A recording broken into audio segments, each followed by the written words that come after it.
listening away from Columbia. Right now, I would say it's drizzling, maybe a slightly heavier fall than drizzling.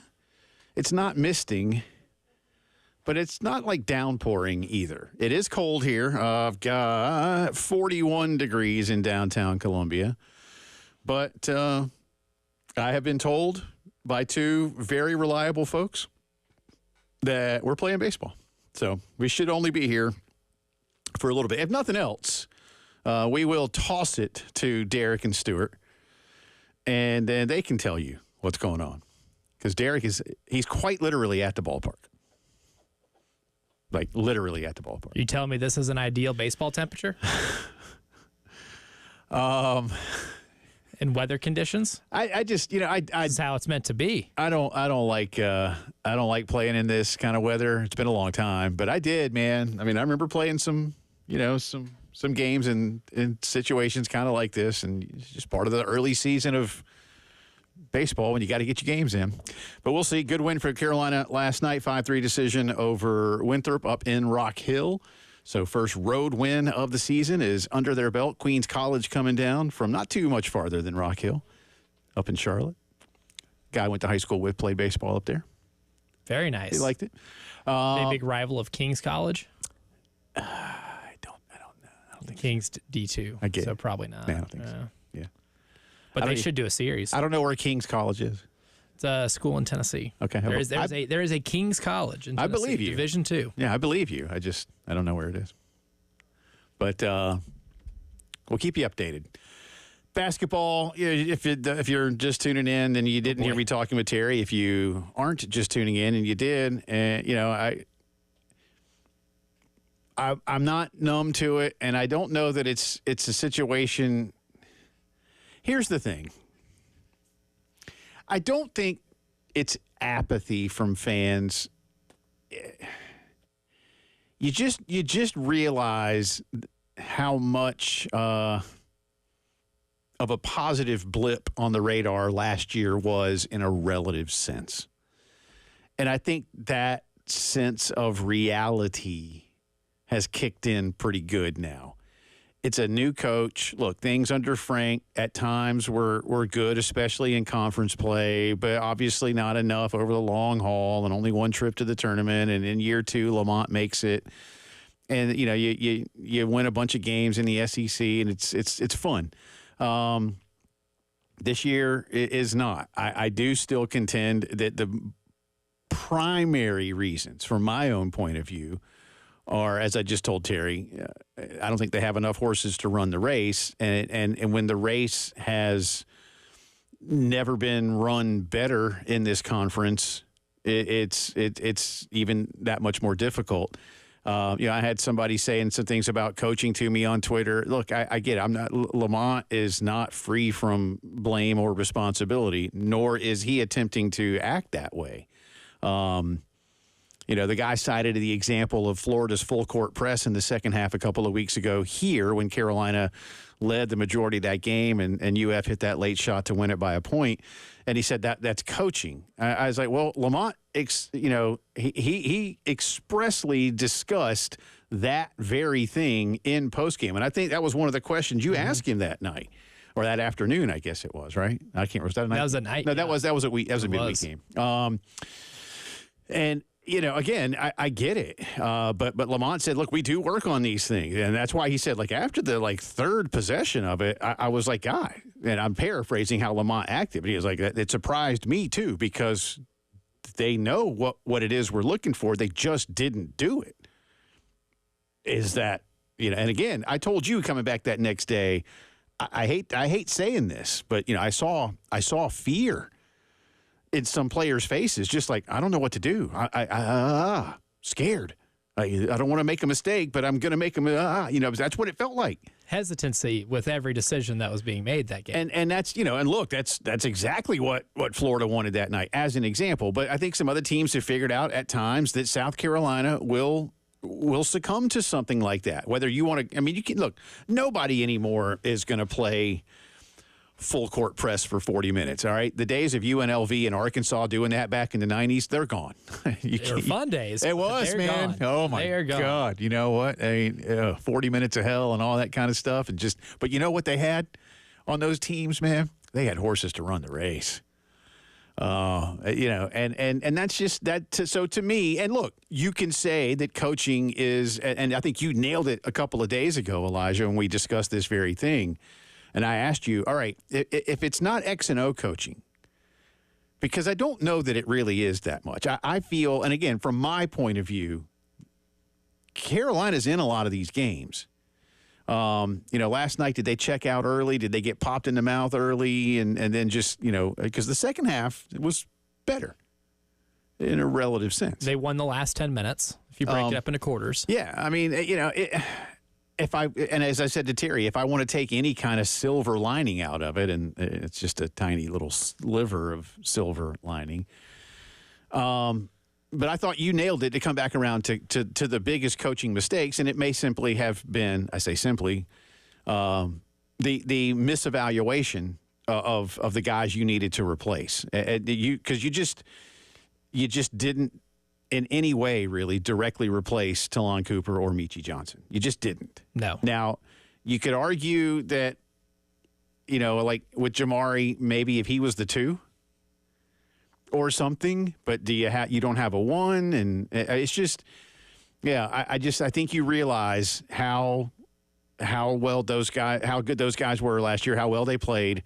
You mentioned to me this morning, you were talking about BJ Mack, a guy who was just schooled in the fundamentals, especially when he got to Wofford at a place where that's what they do. Yeah. They got to overachieve through development because they're not going to get big-time players. And I've thought for years, with Mike Ayers and Mike Young, football and basketball at Wofford, they've done that. We will get you in here and we will develop you, and it's just not there for South Carolina this year. So yeah, there is coaching blame, but in this league, and LSU's not very good, but you go to their building, they pop you early, and I just don't know if you have I hate to say it, man, the stomach or wherewithal to really, really fight back from that. Well, especially when you've lost 13 straight. I mean, it's hard. It can be really discouraging. And the biggest thing that I've kind of come to notice too is that you didn't get enough development from players that you desperately needed in the rotation, right? When Miles Studi went down, you had to start playing Arden Conyers more, and Arden has shown flashes. But then you go through a 3-game stretch from the Texas A&M game to the Ole Miss game where he plays 5 minutes, 6 minutes, and then 0 minutes, or less than a minute. He did technically play, but he did not log a full minute at home against Ole Miss. Cam Scott has barely been able to crack the rotation all year. And I know he's a freshman. I know he's not necessarily the most polished on defense, but he's one of the highest ranked recruits this program has ever gotten. You needed him to contribute. And some of that can be on him. Some of that can also be development. Like when you recruit somebody like that, your job is to develop them to where they can contribute in any way possible.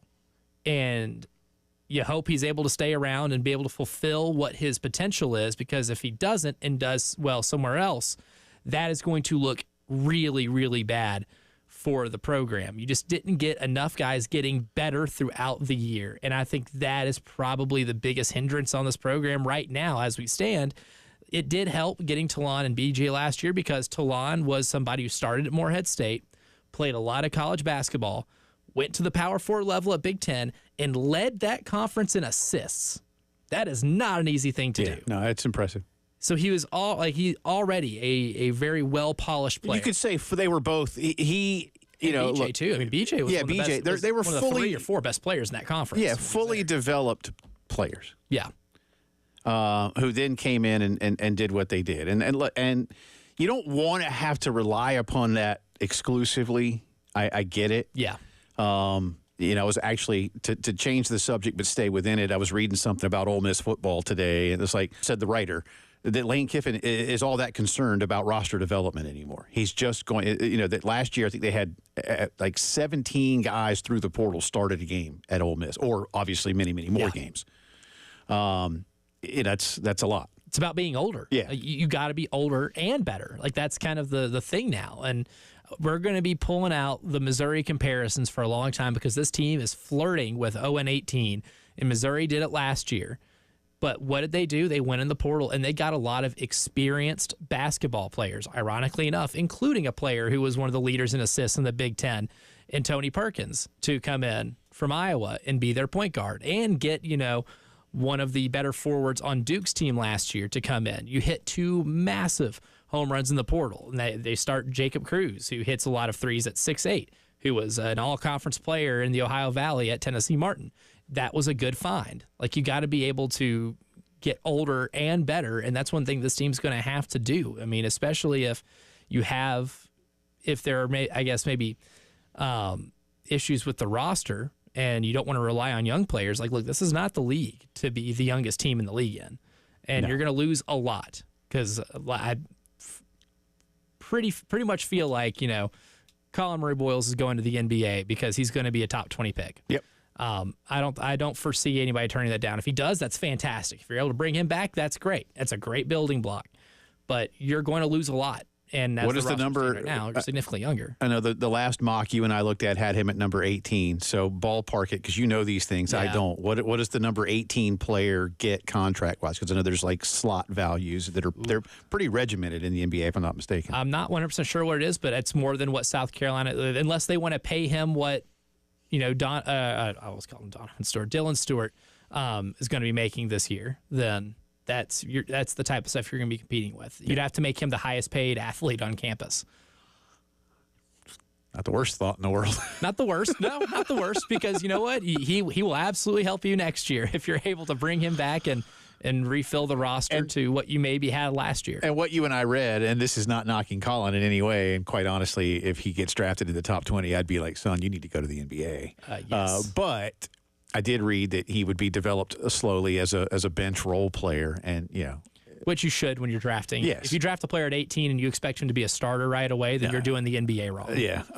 But anyway, so, yeah, hold out some hope, I suppose. All right. Again, it's certainly a tough one. But it's becoming a little common. I had one comment on Twitter that said this is Horn era bad. Don't lose sight, I think, of the larger goals for what Lamont can build here. I don't know what happens. This year's done. Yeah. That doesn't mean next year's done. Doesn't mean the program's right. done. And again, there's a difference in team and program. I do believe they play a good brand of basketball. And I do believe there is evidence to support that. But you better go get players. I mean, there's not, to me, what do I say about college football? There's 10 things that are important. 7 of them are recruiting. You know what, man? That's college athletics. Yes. Again, going back to my thing from Dan Reeves, RIP coach. I've told this story before. The last thing I asked him, the last time I interviewed him, right after Shane got hired, you got advice for the new head coach at your alma mater? Yeah. Tell him to go get some players. This is college football. Just go get some players. This is college basketball, baseball, soccer, tennis, golf. Maybe more important in basketball because there's only 5 dudes on the floor at the same time. Go get them. Go get them. All right. We got a little, I will call it developing news from the SEC Big Ten meetings. It's developing news, not breaking news. And we'll do it when the postgame show returns.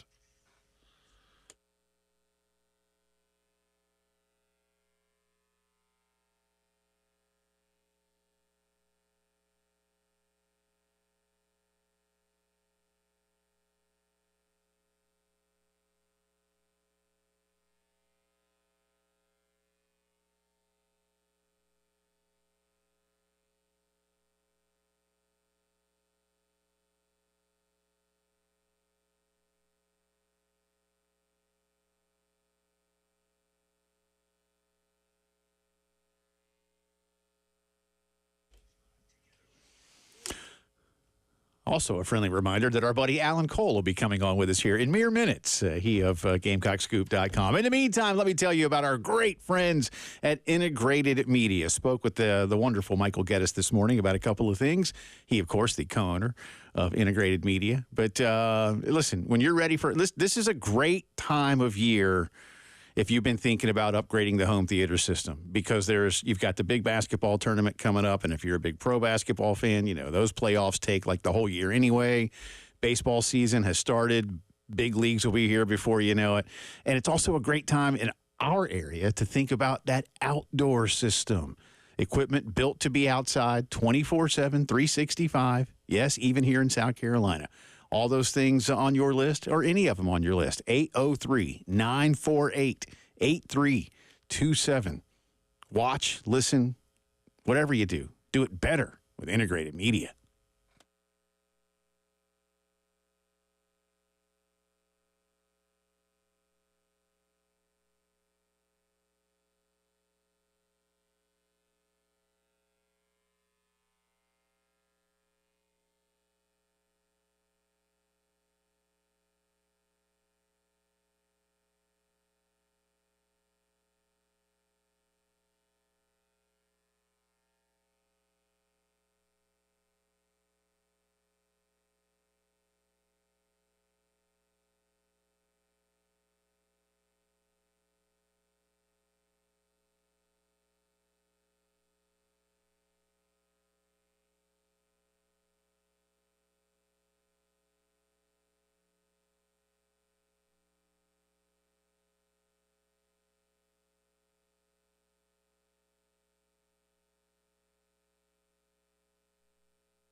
Nineteen minutes after 3 o'clock here on a Wednesday afternoon. A little cold and drizzly in downtown Columbia, but Gamecock baseball is a go, according to those that are down there.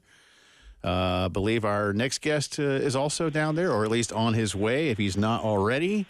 And he's our buddy Alan Cole, GamecockScoop.com. Are you at the ballpark? Is it raining down there? And do you have a poncho? Yes, I'm at the ballpark. Yes, it's raining, but it's letting up. No, I don't have a poncho. Okay. Well, you'll be in the press box, right? So you're good. Yes. All right. Yeah, I think they're going to start this game on time. It's just freezing. I think it's 38 degrees. Yeah. Well, that's what I've got 41, but that's not that. Oh, heat wave. Well, yeah, that's up 39 here in the studio. That's up here. Yeah, that's up here in downtown. You are right there by the river where it gets a little bit colder. Before I get to some more Gamecock stuff with you, Mr. Cole, I do want to read this because I want you to talk about it as well. All three of us can. This is from Ross Dellinger, Yahoo Sports. This was sent on Twitter at 3:06, so 14 minutes ago. SEC Commissioner Greg Sankey and Big Ten Commissioner Tony Petitti say they are both in favor of changing the seeding in the 2025 playoff, as they have suggested in the past. They want seeding based directly on the rankings and no automatic buys for conference champions. So this has to be unanimous. Alan, since you're our guest, I'll let you comment on this. We have thought that maybe this was, of anything that could be done for this year alone, this one was the most likely, and now it feels like we're heading that way. Yeah, I think that's probably fine. I mean, as long as you're not messing with the constitution of the 12 teams and you're still representing the conferences and a group of 5 representatives and all that, like, I don't really care about the seeding that much. I think if you have a team that's good enough, it's going to work itself out. I mean, what was Ohio State, the 8 seed, and Notre Dame was the 7 this past playoff? Like, I think it works itself out, and the best teams in a playoff like that always end up in the championship game one way or another. Elijah, again, I'm not a huge – we saw that the teams that got buys didn't do well. Does that matter? I don't know, but that could shake things up a little bit for some conference champions. It could. Well, it doesn't help, too, that if you're, seeding the field by just resume alone, you would not have had Arizona State and Boise State as 2 of the top 4, right? So those teams were underdogs in those games and lost. So what would Boise wouldn't have gotten a home game either, right? No. Yeah. Because that would have been kind of cool. So. That would have been cool. It might have been ahead of Clemson. I think Clemson was probably the lowest ranked in terms of just like the raw rankings, right? I think Boise State was ahead of them, I guess, going into the last week of the season. I think they were. They also just means they would have been on the road. Yeah, somewhere on the road. We'll see. Again, this is not done. SEC and Big Ten are having meetings on a whole host of subjects, including a potential kind of football challenge like you do in basketball and, some other things looking farther ahead with the new iteration of the college football playoff, which won't begin until 2026. But we'll see where this one takes us. Again, Alan Cole is with us, Gamecock Scoop. We started the show, Elijah and I did, talking about last night, but it's now, Alan, getting to a point for Carolina men's basketball when you begin looking ahead to next year. It's not that you're giving up on what you got. You want to go play some games. You've got a tournament to go play in Nashville in a couple of weeks. But a lot of fans are probably drawing that line in their mental sand right now on, I hope Lamont does well in the offseason. How much can the team do in the next few weeks to try and enhance what that offseason recruiting might look like? I mean, the obvious is go win some games. But beyond that, if they don't, what are we looking at?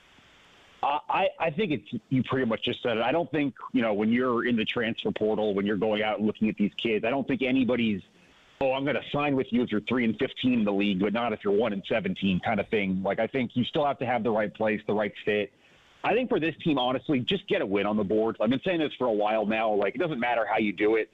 You go 0-18, you're a historically bad team. It's only happened twice ever in the SEC. If you go even 1-17, you're just a bad team, and you can forget about it. 0-18 makes this something you're never going to forget about. So you got to get a win on the board, and then you just flush this season and move on. Yeah, certainly. And there's a lot to even address with them in the I guess the postseason or the off season to figure out where you go from there. But a pretty bad weekend, I guess, for all Gamecock basketball, considering the women's team not only just lost, but had their worst loss in that building in a long time. Shell-shocked, I guess, at one point was one thing, word that came to mind when watching them play. But from your perspective on Sunday, where did things kind of break down, and how much is that an indicator of maybe the rest of college basketball this season catching up with this program? It's funny when you look at a game like that, and, you lose by 29, everything was bad. I mean, there wasn't one area. Dawn said it herself. There was not a single area they outplayed UConn in that mattered. Honestly, for me, we were talking about this today at availability with Dawn, and you're asking her about it. Like, I don't know who we talk about run breakers in basketball, right? Like, other teams on an 8-0 run, you can go get a bucket from someone. Maybe it was Camilla last year. Maybe it was an Aaliyah Boston before that. Team has a lot of great players. They don't have a run breaker. They don't have one player you can put the ball in their hands and count on to get a bucket when you absolutely need one. And that can work well. You talk about games, hey, there's 6 different players in double figures. But when you're down 10, 12, you see to stop the bleeding, they don't really have a Band-Aid, I guess, in that metaphor, but I think you know what I'm saying. Alan, on that note, you get a chance to get Arkansas tomorrow.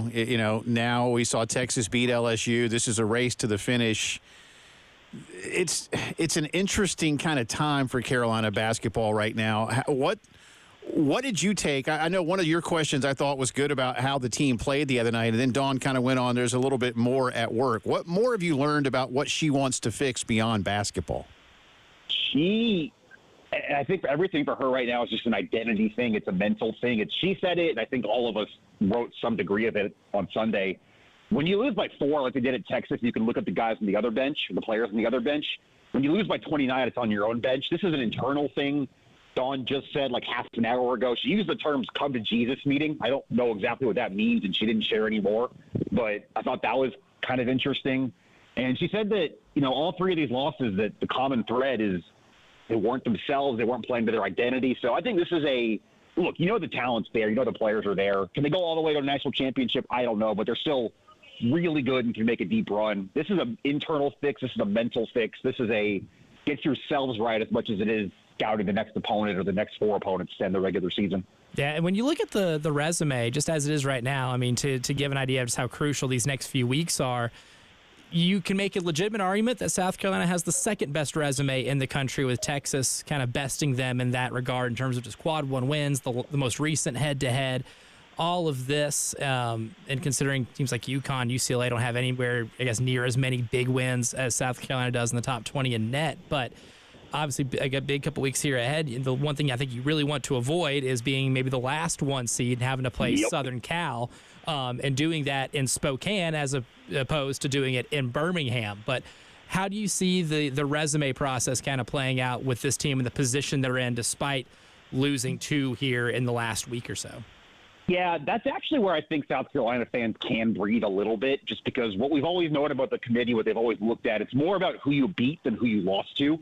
And obviously that means, UCLA and UConn have wins over you, but South Carolina has, what is it right now, 10 quad 1 wins, if I'm not mistaken. 8 in the top 20. Yeah, 8 in the top 20, so there you go right there. So you still have the wins. I think you talk about that location, that I think if you can win these last 4 games of the regular season, that a possible 3rd game tiebreaker against Texas in Greensville would give you a chance to get back to not just a 1 seed, but a 1 seed in Birmingham. And like you said, avoiding that possibility of having to go out to Spokane as the last 1 or even the highest 2. But I think that's what it comes down to, is winning out, and then if you get a 3rd shot at Texas or a 2nd shot at LSU in Greenville, making that count. All right, last thing for you, a little less than a minute to go. Nice win on the road last night for Carolina baseball. Is today just about, hey, survive the cold?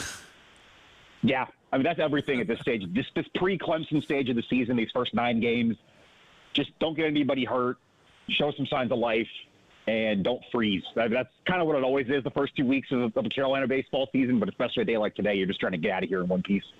Good stuff as always, sir. We appreciate it. Stay warm. Yep. And appreciate that. We'll holler at you here pretty soon.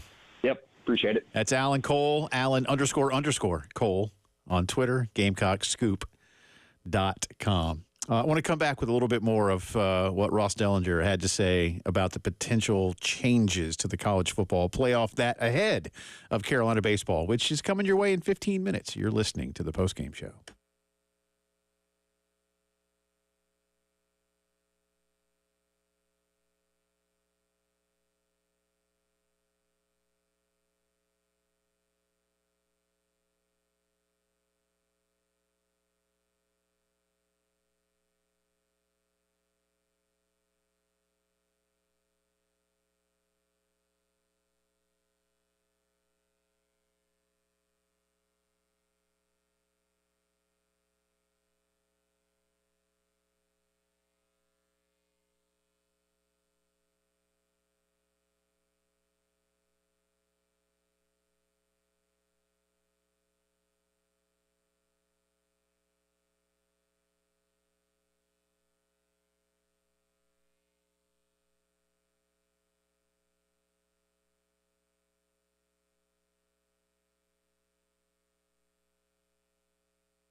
Talking some Carolina hoops, a little baseball as well, and some, again, what I've called developing news from SEC Big Ten meetings down in New Orleans. Let me get back to this for you. Again, Ross Dellinger, Yahoo Sports, tweeting out less than a half hour ago. SEC Commissioner Greg Sankey, Big Ten Commissioner Tony Petitti say they are both in favor of changing the seeding in the 2025 playoff, as they have suggested in the past. They want seeding based directly on the rankings and no automatic buys for conference champions. So, again, conference champions are going to get into the field. What is it? 5 highest ranked conference champions guaranteed a spot in the field. They just wouldn't be seeded 1, 2, 3, 4, and then wherever else you may fall. Ross continues. Let's see. This was about 20 minutes ago. SEC ADs and coaches did discuss the potential to moving to 9 conference games, both Monday and Tuesday. Sankey says they have not made a decision, but it does sound like several people in the room at first against 9 games are rethinking their position. And then one other thing, separately, Greg Sankey then says, on thinking about the rest of college sports when making decisions, quote, if I was just representing the SEC, we'd still have a 4-team playoff. Okay. I don't buy that. Because you weren't getting all 4 in there. All right. Again, changing the seeding, easy enough, and I think you can get a unanimous vote on that. Let's go to the 9 games. Because I'd like the answer to this question to be both. But assuming it's not going to be, would you rather have 9 conference games, or would you rather play an SEC Big Ten Challenge? Now, I'd like to do both. I would rather do 9 conference games, because as fun as the SEC Big Ten Challenge would be, because I love when they do that in basketball. I think it's awesome. And I think it'd be awesome for football. I've always wanted that for football, for a bunch of conferences, because I'm tired of having the Feinbaum-esque caller conversation. Well, they don't play nobody over there, Paul. Well, it's because they don't play each other, right? It's hard to stack conferences up if they don't play each other, right? Either you're feasting amongst yourselves.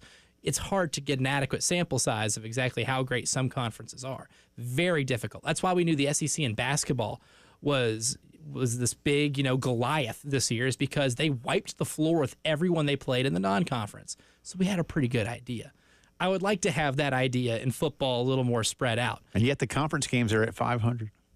Somehow. I mean, did you hear Mark Pope's quote about that? He's like, I guess we just need to work harder as a conference to boost those numbers up.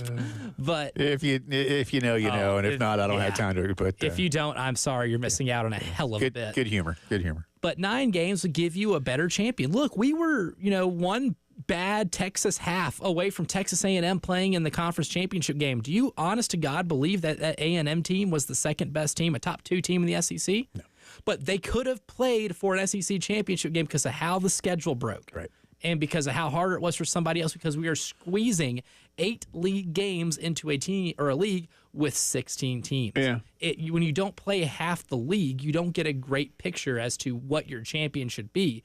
And we are going to have a lot of goofy championships. Even without divisions, we are opening ourselves up to goofy champions and basically bid thieves. To get into the playoff, because A&M at 8-4 could have been in that SEC championship game if they took care of business against Texas. Yeah, I get some schools look, and a lot of I've heard from fans around here that's hard for South Carolina if you play a 9th game and you have Clemson. And you want to play. You've got Virginia Tech next year. Now, again, it's not going to happen for 25, so don't worry about that. Mm-hmm. But you do have games with Miami scheduled in the future, and you do want to play NC State and North Carolina from time to time. And, what goes away, right? Because, again, I think the FCS games for everybody need to go away. I don't know that the Southeastern Conference is going to be in a position where enough schools come together to get rid of those. They should, but I don't think they will. And so then is it, and you might say, hey, Jay, if it was 9 conference games plus the mandated Power 4 game, in South Carolina's case, you've got your annual, and then you played Akron and Furman, I'd still rather see somebody else there. But, I don't want to say compromise, but is that what we're looking at? I mean. No, and here's the thing, too, about schools, I guess, that would complain about having to schedule this. Like, newsflash, making the college football playoff is supposed to be hard. Yeah. It's supposed to be a reward for you kicking tail against good teams all year, right? You can run from good teams all year long in your non-conference, but eventually you have to play the ones in your conference. And eventually you're going to have to run into that adversity that a tough schedule will present. Even if you weasel your way into the playoff by doing what Alabama fans suggested they do and not schedule anybody, you're going to have to face somebody eventually, right? Might as well do it in the regular season. The playoff is supposed to be a really hard thing to make. Like, let's not overthink it here. I know one of the pushbacks last year when discussions of non-conference games came up, some schools basically said, hey, look, I don't want 5 road games. Well, every other year you'll get 5 home games. So, you just you gotta figure that kind of thing out. All right, tell me when we need to leave. I know. Oh, that was why I was giving you the 10-finger salute here, because we have 10 seconds. All right, so now we have less than that. Now we have approximately 3. Enjoy baseball, and we'll do it tomorrow. Later.